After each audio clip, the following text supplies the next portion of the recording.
pengalokasian kegiatan penjualan.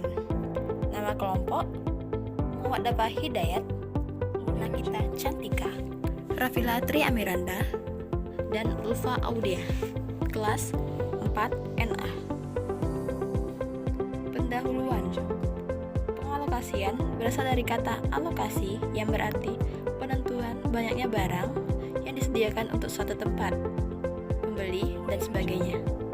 Dalam pengalokasian penjualan itu meliputi beberapa pertimbangan, antara lain pengalokasian berdasarkan pembeli, pengalokasian berdasarkan produk, pengalokasian dari sumber yang fleksibel, dan yang terakhir, alokasi berdasarkan anggaran tetap.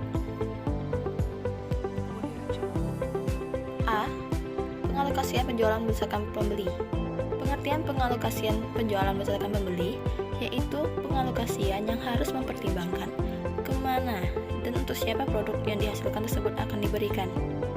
Hal ini tentunya akan membantu perusahaan dalam menjual barang-barangnya. Contoh pengalokasian penjualan berdasarkan pembeli. Contoh yang dapat kita ambil adalah produk susu ibu hamil. Tentunya, sebelum kita melakukan pengalokasian penjualan, kita harus mempertimbangkan kemana dan siapa yang akan mengkonsumsi produk kita.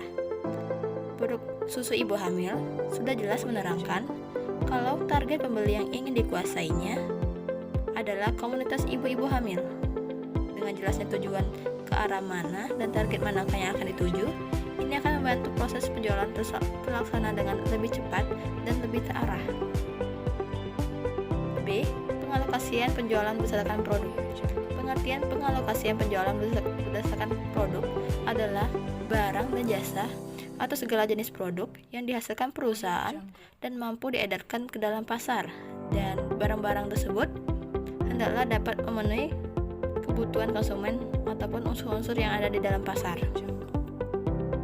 Contoh pengalokasian penjualan berdasarkan produk: PT Minuman Jus memproduksi jus dengan berbagai varian rasa. Ada varian rasa stroberi, jeruk, dan mangga. Jika perusahaan ingin mengoptimasi produknya, maka perusahaan perlu mengetahui secara detail varian produk mana yang laris, mana yang tidak laris. Misalnya, produk dengan varian stroberi itu kurang laris, ditambah lagi dengan stok barang yang masih banyak, maka produk dengan varian inilah yang wajib dioptimasikan secara maksimal agar alur distribusi tetap berjalan dengan lancar. C. Pengalokasian penjualan dari sumber yang fleksibel. Pengertian pengalokasian dari sumber yang fleksibel yaitu dilihat dari anggaran penjualan yang ada, tidak harus ditetapkan seberapa besarnya angka yang harus dicapai dalam penjualannya, dan dalam model ini tidak ditekankan harus adanya kesamaan target yang harus dicapai di tiap-tiap daerah penjualan.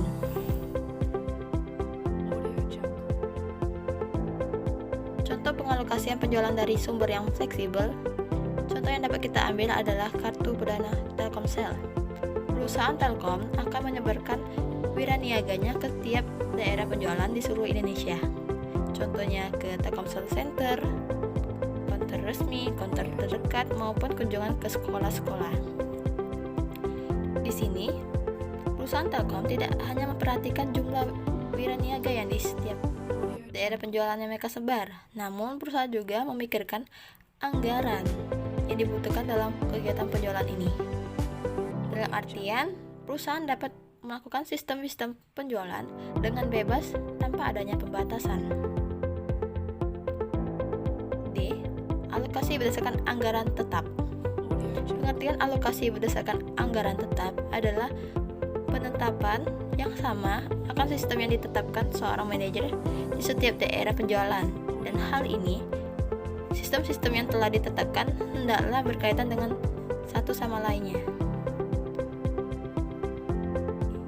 Berikut rumus yang dapat kita gunakan, dan rumus ini juga dapat kita jadikan sebagai contoh alokasi berdasarkan anggaran tetap.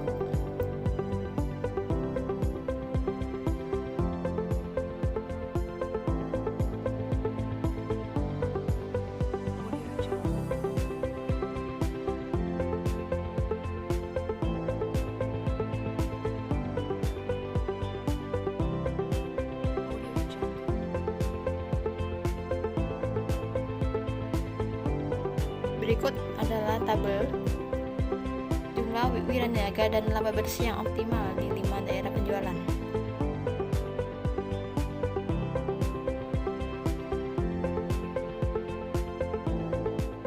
Sekian